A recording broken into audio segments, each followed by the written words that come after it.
Hi students. In the last session we have seen the completion of the lesson reproduction in animals.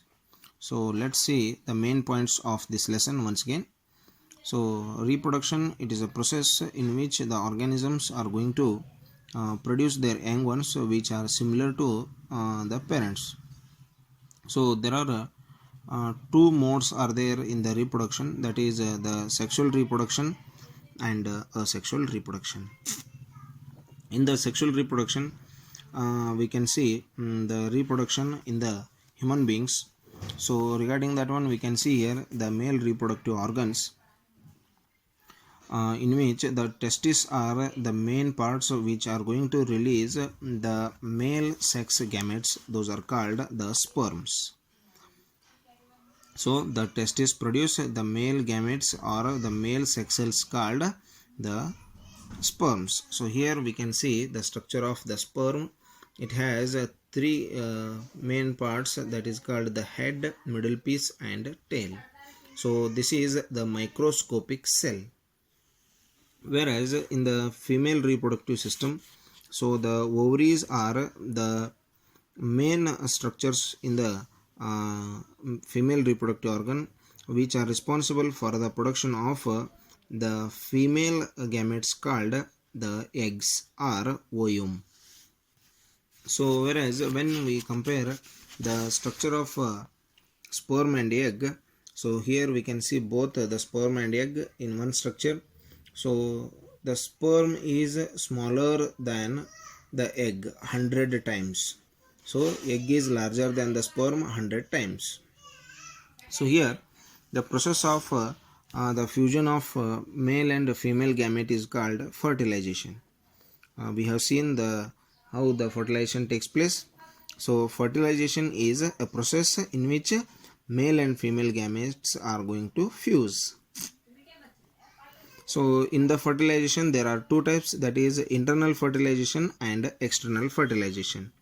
Internal fertilization means the fertilization which takes place inside the female body, that is called internal fertilization. If the fertilization takes place outside the body of the female, that is called external fertilization. So we have seen the one more improved technique. In some women the some abnormal conditions are there in which the female are not capable of getting the pregnancy. In that one we are going to extract the male and female gametes from the male father and mother, and these will be fused in a test tube, and when the fertilization takes place, again that zygote will be introduced to the female body, and it will grow as a new individual in the mother's body. So that is called IVF, that is in vitro fertilization. So the baby grown by this method, that is called the test tube baby. So here we can see the different stages of the development of the zygote or the baby. That is the first stage, that is the fusion of male and female gamete, is called the zygote. After that the zygote will grow and it will get a well designed structure, that is called the embryo. So in which we can't identify the different parts of the baby. In the embryo we can't see the different parts of the baby. When it grows completely, we can differentiate the different parts of the baby, like head, legs, hands, ears and all. So that is called the fetus, a stage of the embryo in which all the body parts can be identified, that is called the fetus. So the next one, some organisms are there which are going to produce their young ones by laying the eggs and also by giving birth to their young ones directly. If the organism lays eggs, those are called oviparous, and if it gives birth to their young ones, that is called viviparous. If the organism gives birth directly to their young one, that is called viviparous, Suppose if it is going to lay the eggs, and after that egg is going to convert into the baby or the young one, that is called the oviparous. So viviparous examples, human beings as well as the dog, buffalo, cat, and etc. So for oviparous, the birds, lizard, crocodile are the examples. Okay. So let's move towards the next process, that is called the metamorphosis. So this is the process in which the drastic change is going to take place in the life cycle of the organism. So that is called the metamorphosis. So here we can see the process of metamorphosis in the frog. So when the frog lays the eggs, it will convert into the larva or early tadpole. So that will convert into the late tadpole, and it has the legs, and later gradually the tail is going to cut and it will become the adult frog.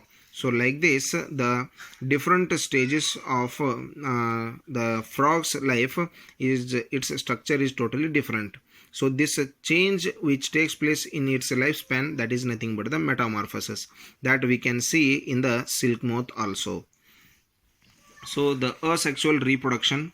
So asexual reproduction means it is the reproduction method in which only involvement of one parent takes place. So there are many methods are there, that may be the budding, or it may be the fission, or it may be the vegetative propagation, or fragmentation, regeneration, spore formation. So many methods already we have seen in detail about those. So this is the hydra, in which we can see the budding is going to take place, the bud formation takes place. After that it will detach from the parent body and it will live as a new young one. So this is the fission, in which the organism is going to split into two young ones, and they will form the new organisms.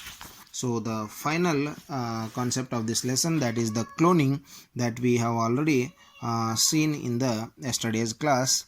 So the Anne Wilmot is the scientist who has successfully performed the production of the cloning.